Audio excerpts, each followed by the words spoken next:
এই যে এখন আর মারামারি করবে না। এই যে দেখেন বাচ্চাগুলো এই যে বড়টির সাথে এরকম বড় খাবার খাওয়ার চেষ্টা করতেছে। তো 8 দিন আজকে এটাকে এখন খাইবো না। 15 দিন বয়সেতে দান কমে এটি অটোমেটিক খাওয়া শুরু করে। তো 15 দিন 1 মাস এটার টেক কেয়ারটা একটু বেশি করতে হয়। এরপরে বোর্ডিং টাইমটা শেষ হয়ে গেলে যখন বড় খাবার শিখে যায় ততটা সমস্যা হয় না। আর সুস্থ সবল থাকা অবস্থা আপনি সময় থাকলে টাইম টু টাইম ভ্যাকসিন করাইবেন, ইনশাল্লাহ আশা করা যায় এটা আপনি পালতে পারবেন অনেক দিন এবং এটা দিয়ে টুকটাক আপনার ইনকাম হবে।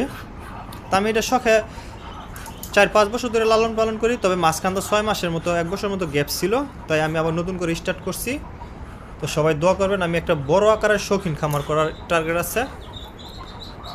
তখন এটার থেকে টুকটাক চাও বাচ্চা ডিম আমি বিক্রি করবো। আগে আমি এরকম পালতাম, এটা আমার শখের থেকে করা। তো যারা চান এরকম লালন পালন করবেন, একটু টেক কেয়ার করবেন, অনায়াসে পালতে পারবেন। হাঁস মুরগি কবুতরের একই ওষুধ, একই ব্যবহার করা যায়, কোনো সমস্যা হয় না, কিন্তু ভ্যাকসিনটা শুধু আলাদা।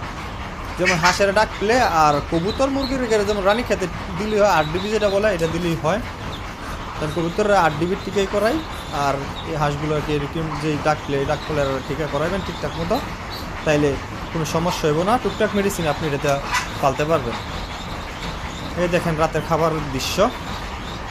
আমার আপাতত এই 5টায় আছে, 4টায় আছে, 3টা মহিলা, একটা পুরুষ হাঁস দিয়ে 5-7টা অনায়াসে পালা যায় ভালো হাঁস হলে। তবে এটি দেন পাড়াপাড়িগুলো খাবারগুলো ফালাই দেয়, এটা আমার পছন্দ না। আবার এডি খেয়ে ফেলে, আবার কিংবা কবুতর আসে মাঝে মাঝে চুরি করে কিছু খেয়ে যায়। দেখেন আজকে 8 দিন মাশাআল্লাহ বাচ্চাগুলো কত সুন্দর বড় সাইজের হইতেছে। আশা করা যায় বাবার মতো কিংবা মা খালাদের মতোই বড় বড় হবে। তো সবাই আমার ভিডিওটা লাইক শেয়ার করে অন্য বন্ধুদের দেখার সুযোগ করে দিবেন এবং নতুন এবং শৌখিন খামারিরা পেজটা ফলো করবেন।